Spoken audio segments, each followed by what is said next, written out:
right, guys, before we get started, are there any questions over the homework?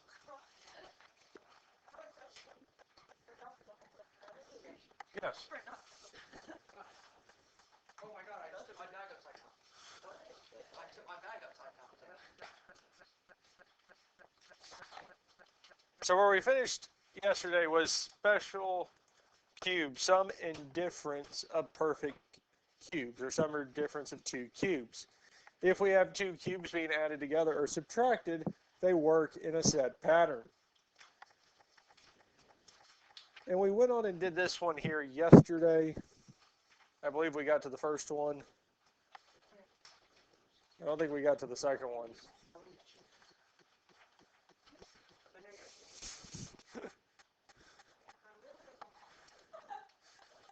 Yeah, we did the first one, we didn't do the second one.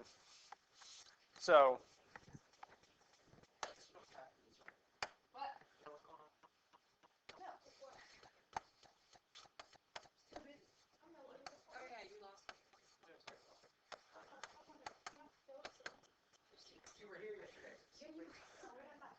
Yes. so the difference or sum of two cubes. So the first thing we need to do is take the cubed root of both to see if they are a perfect cube. Well, out of these two here, the cubed root of x to the third is just x, because the cubed root in the third power will simplify out. Now we do need to take the cubed root of 64 and see if it is a perfect cube. So we can do 3 nth root, and the cubed root of 64 is 4. So that's just telling us that 4 to the third power is 64.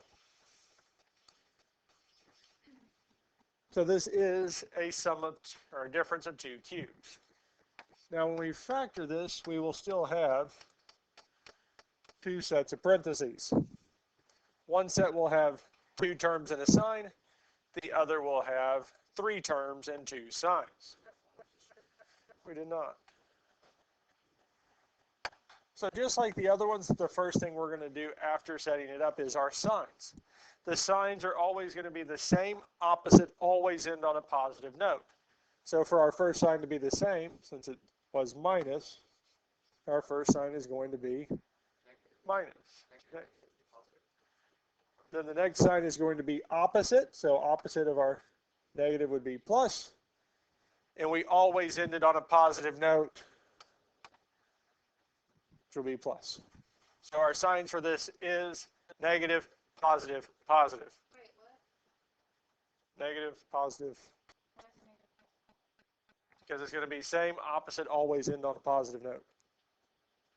So the signs are going to be the same, opposite, always end on a positive note, because our two forms are going to be in one of these two here.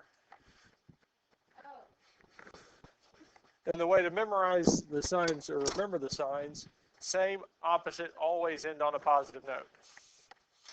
Because with our sum, it's plus, minus, plus, difference, minus, plus, plus. Same, different, always ended on a positive note. So for us here, we have minus, plus, plus. Now for our terms, first term was our x to the third, but we're mainly focused on plugging in our x, our cubed version of it. So in the first spot, we just have x. Our second term, our 4, will go in the other spot in this first one, which would just be 4. Now the bigger one has a set pattern to it. Our first term is going to start off being to the squared, second power. And then in the middle, it's going to go to the first power, or just be to the 1. We don't necessarily have to write the first power, but it's going 2, 1, and then the last one would technically be to the 0 power. But anything to the 0 power is 1.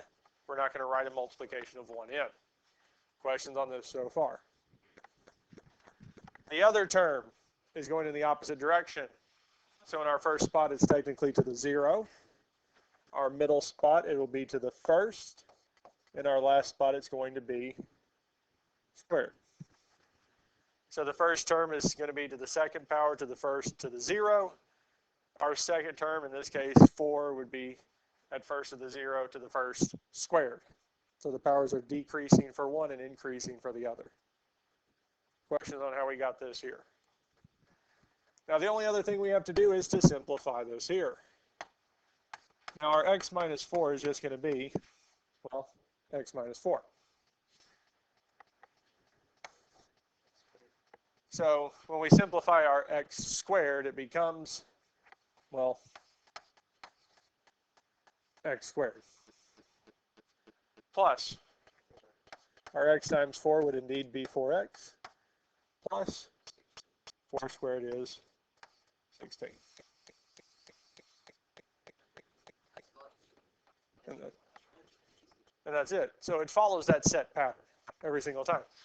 Now, this part here, the x squared plus 4x plus 16, the quadratic part of the sum or difference of two cubes, will never be factorable. And if we do solve for it, it will have complex solutions. This part of a sum or difference of two cubes will never have real solutions. We're going to look at another one, 27a to the third plus 64.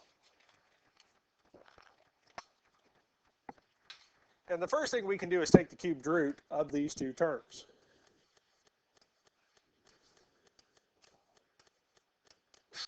Bless you. Out of these two here, our cubed root of 27a to the third, well, the cubed root of a to the third is a, because the cubed root in the third power will simplify.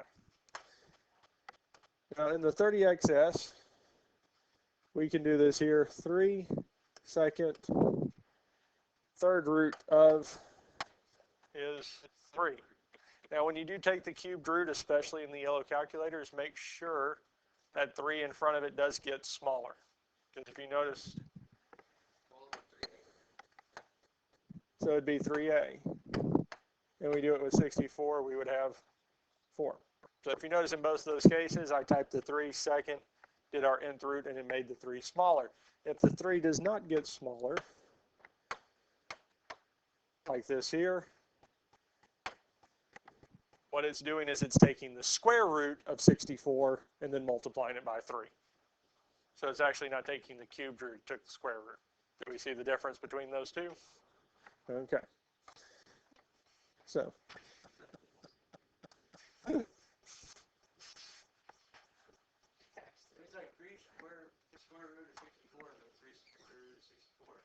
so the one on the bottom is 3 times the square root of 64. The one above it is the cubed root of 64. The middle one's 3 is smaller. Yep. It's like that part here. Yes. Really So, questions on how we got to this point here. Now the cubed root is one telling us that it is a sum or difference of perfect cubes. And it's also giving us our terms that we need to plug into the formula. Now our signs. Same, opposite, always end on a positive note. Now our original sign was positive. So same would be positive. Then opposite would be negative. End on a positive note is plus. So here we have plus, minus, plus.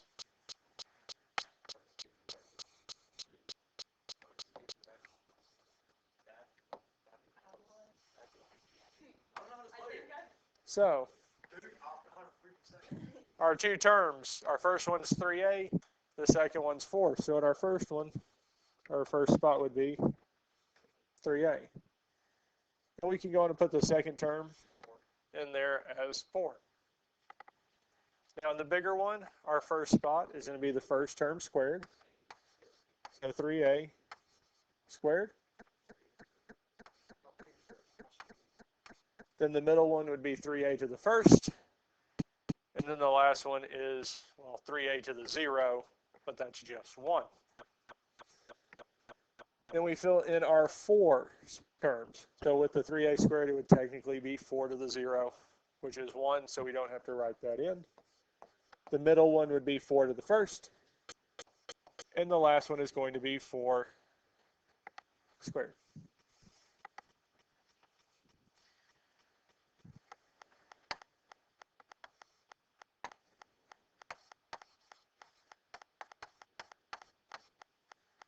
So our first set of parentheses is still just going to be 3a plus 4. Now, the first thing we have to do here is simplify our 3a squared. And 3a squared would be? Oh. 9a squared. It's kind of misleading since the last ones we've done has been x squared is x squared, but we're squaring both terms because we're multiplying 3a by itself. 3 times 3 would be 9. A times a is a squared. So we get 9a squared minus 3a times 4, or 3 times 4 would be a plus 4 squared is 16.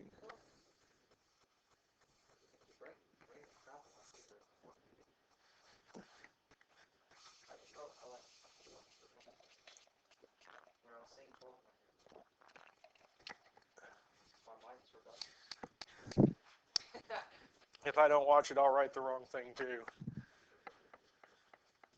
Questions on how we did this here? We're starting to see the pattern of how this works.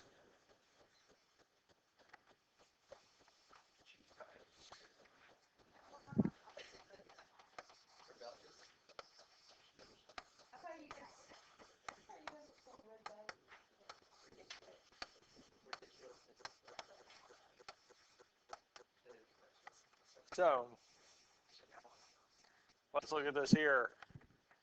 192x to the third minus 81y to the third. Yes.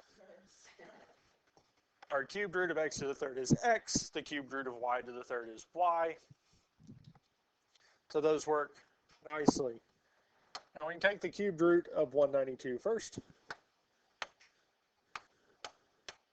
And it is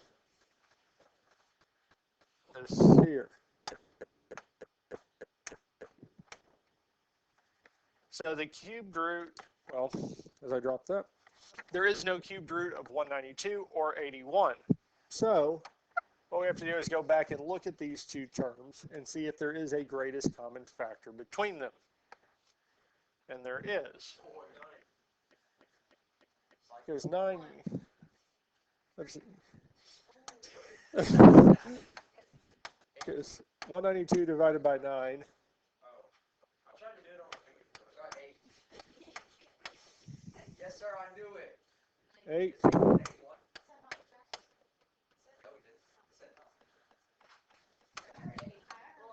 Well, 8 was wrong because it's 3. Well, I said 3, yeah. I said 3. I said 3. You said 3. Just give it up. What? So 3 is the greatest common factor between these two here. Because if we do 3 with 192, we get 64 x to the third minus 27y to the third. So now we're not really looking at the cubed root of 192 anymore. We're looking at the cubed root of 64. And instead of 81, we're looking at 27. Okay.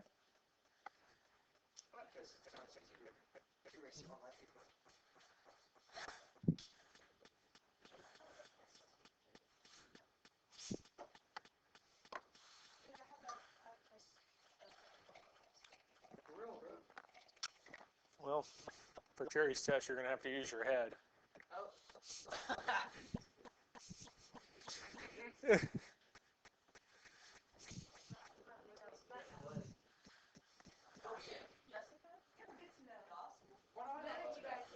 What did I do? I'm like your best friend, Jessica.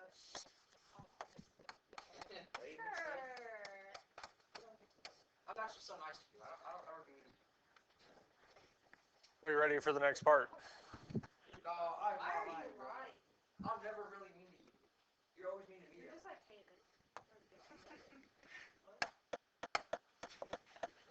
So looking at this here, our signs are going to be the same, which would be minus. Opposite would be always ended on a positive note. Our first term in this case would be 4x. Our second term is 3y.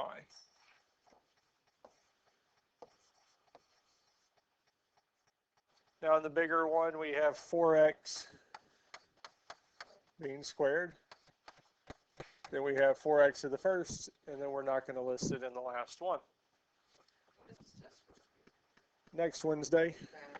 Are we even gonna beat this? We will see. Then for our second term, we won't put 1 in the first spot. The middle one would be 3y to the first. Last one would be 3y squared.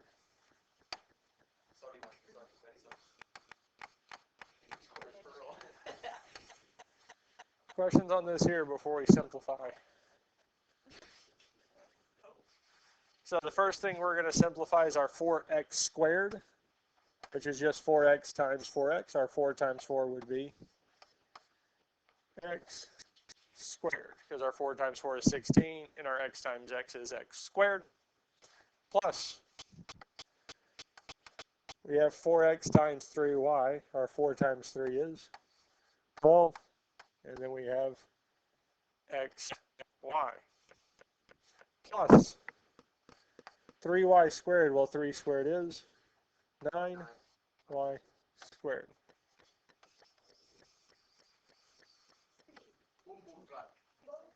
So even though we did have variables in both spots, it didn't change how we did this. So if you do take the cubed root of it, or one of them, we have 2 terms and one of them is not a cubic, look for greatest common factors. Because there's a good chance once we take the greatest common factor out, it will become a difference or sum of 2 cubes. Questions on this here? We feel pretty comfortable with this here. I want to look at one more for certain. Let's look at this one here. So again, the first thing we're going to start off with is the cubed root of 125 and the cubed root of x to the third. Out of these two here, taking the cubed root of x to the third is probably the easier of the two, and it would be x. And the cubed root of 125 is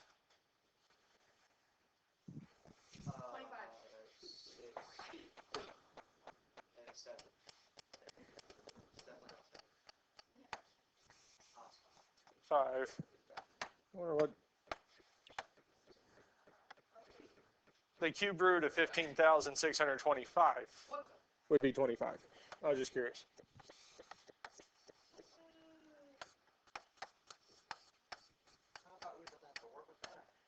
No. 2 sets of parentheses, one with 3 spaces, one with 5. Our signs are the same. Opposite always end on a positive note. So the same would be negative. Opposite would be positive. We always end on a positive note. Our first term in this case would be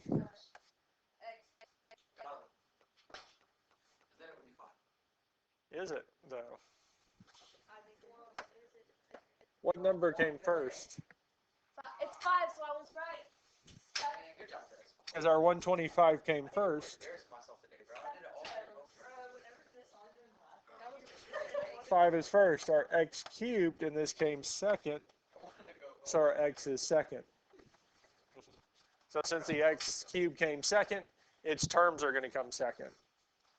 Now in our bigger set of parentheses, we're going to have 5 squared, 5 to the first, no 5 term. We're not going to have an x in the x squared, but in the middle we'll have x to the first. And the last one's going to be x squared. So when we simplify this here, we'll have 5 minus x. Well, our 5 squared is 25. Plus 5x plus x squared.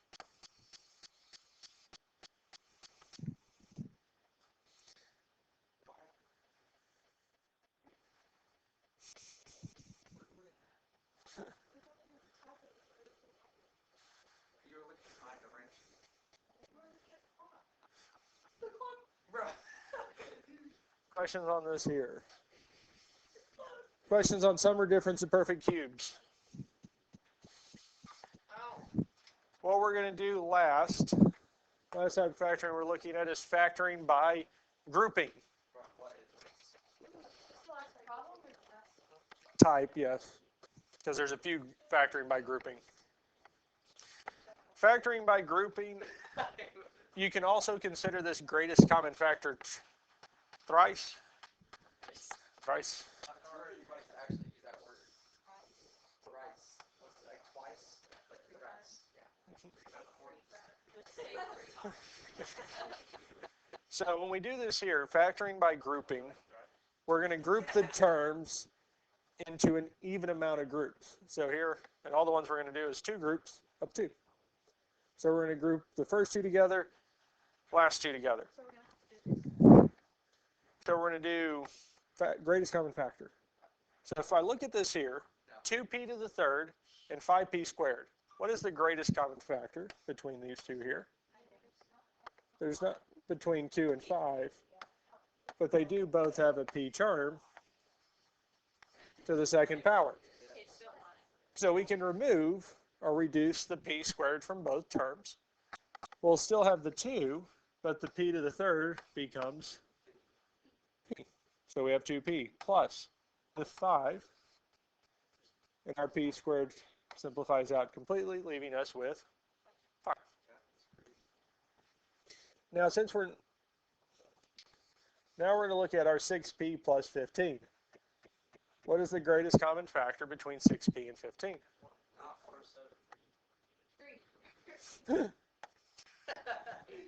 3. Because 6 and 15 do have a common factor of 3. Good job, guys. Now, if we remove a 3 from 6p, we're left with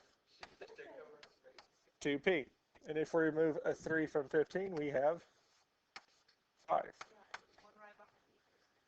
Now, since we factored out a positive 3, we still have our plus.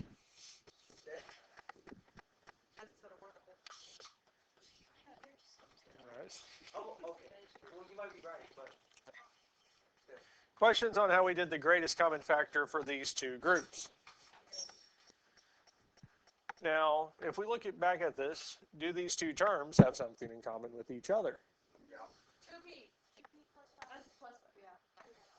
So what we can do is now factor the 2p plus 5 out of these two terms. Because if we factor the 2p plus 5 out of this first term, all that's left is, and if we factor the 2p plus 5 out of our second term, all we have left is the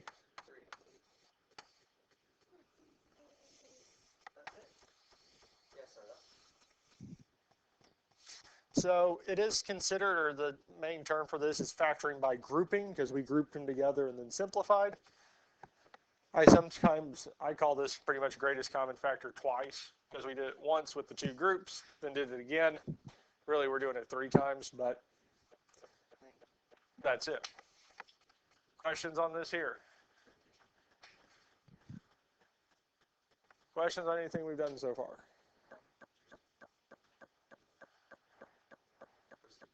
Let's look at this here.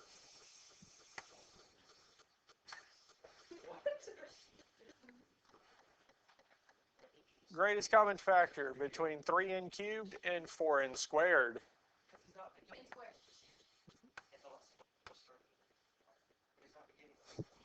Guys, let's worry about the semantics later.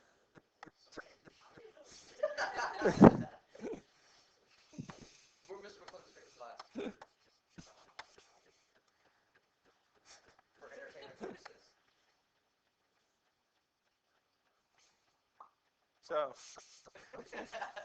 we're going to factor n squared out of these first two terms, which is going to remove or reduce n cubed to just n, so we have 3n. The n squared with 4n squared will simplify out completely, leaving us with minus 4. Now we need to look at 9n minus 12. The greatest common factor with 9n minus 12 is 3.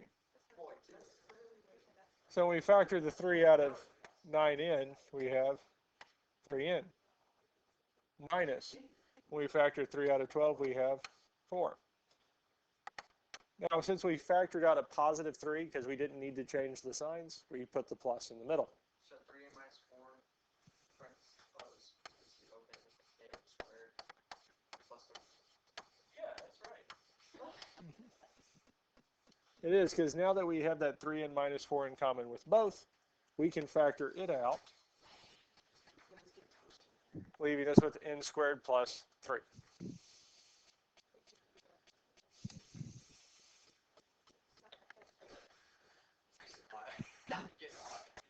Questions on this here? We're all wearing hoodies. We're all wearing hoodies. I'm not. I'm just straight chilling. It can't have the same. Yeah, let's go on. Questions on this here?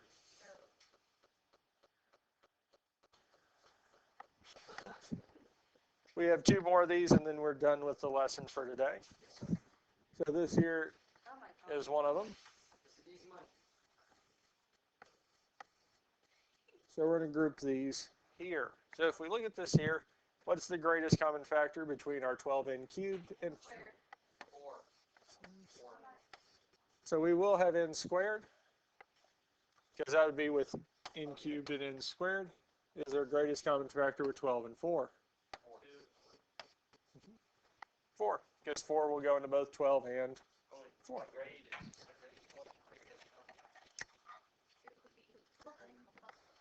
So we factored the 4 out of 12. 3. Sorry, guys. 3n, because the n, Wait, where did we get the 4 from? Why is there a 4? because 12 and 4 do have a greatest common factor of 4. Just the N. Then it's just n. Plus 1.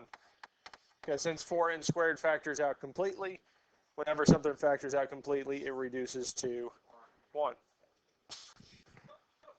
That's not a greatest common factor another. So it's just going to be, well, yes. And if we factor the 1 out, we get 3n plus 1. 3n plus 1. Now, looking at this here, 3n plus 1 is in common with both, so we can factor it out. And when we factor it out of the first term, we're left with 4n squared. Plus, since the 3n plus 1 factors out completely, we're left with 1. Because since it factors out completely, we're dividing 3n plus 1 by itself, so it reduces to 1.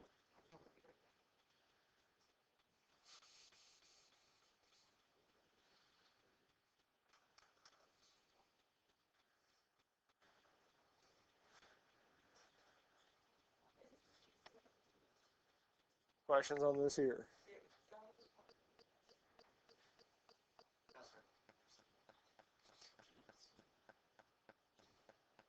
Oh, this pump might work. Ready to start with that? Yeah, it is. Here we go. 224 is 6. 12. 6. 8. So it's going to be either 6 or Wait. 12. It's 7. Hold on. It's 7. It's 4. Those No, are all it's even not. It's 3. No. It's 7. Hey, we need to have a common factor. There is a greatest common factor of 7. 7 across. Dang.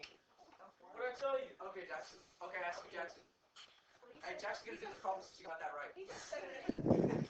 So 7 is actually in common with all 4, which is helpful because for this here, How is it going 56? That's 224 divided by 7 is 32. 8. And then, I'm trying to remember what the next number was. 84.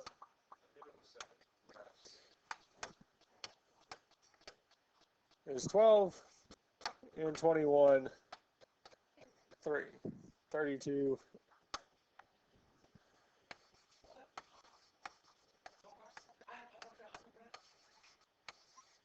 Bring them. They're like, I said, why did you bring them? they're like that warhead. I like small food. Like my stomach starts falling. All right, guys.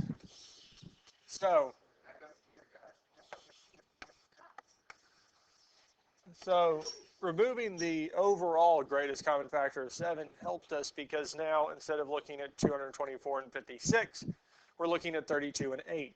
And instead of 84 and 21, we're looking at 12 and 3. So that reduced the numbers and made them easier to work with. Now looking at the first two, 32AZ and 8AC, what is our greatest common factor? 8. Is there anything else? 2. Because 8 is the greatest common factor with 32 and 8. Is there anything else that they two have? Oh, A and Z. A. Just A. Just A.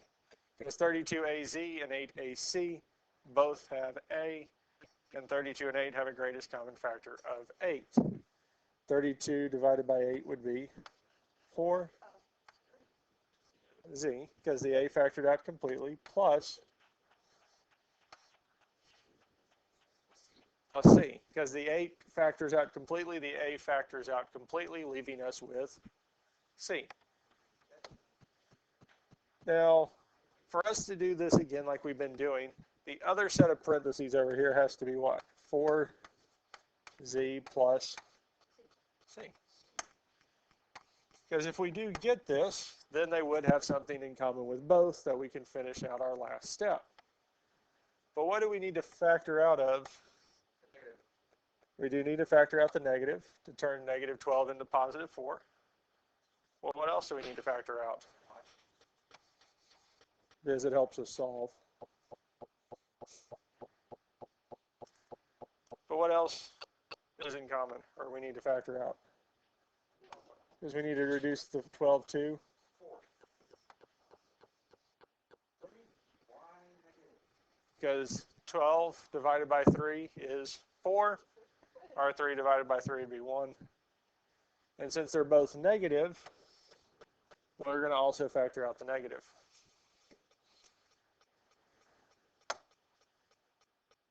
Questions on how we did this here? Now they both have a 4Z plus C in common. So we can factor it out. And what that leaves us with is 8A minus 3Y.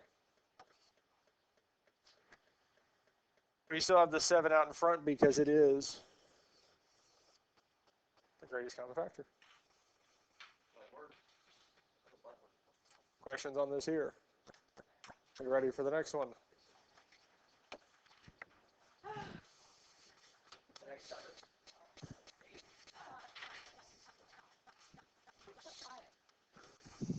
Jess, you're so great, bro. I'll smoke you in the O's. Right. You're really mean right now. Oh my god. Oh, shoot. Those things are going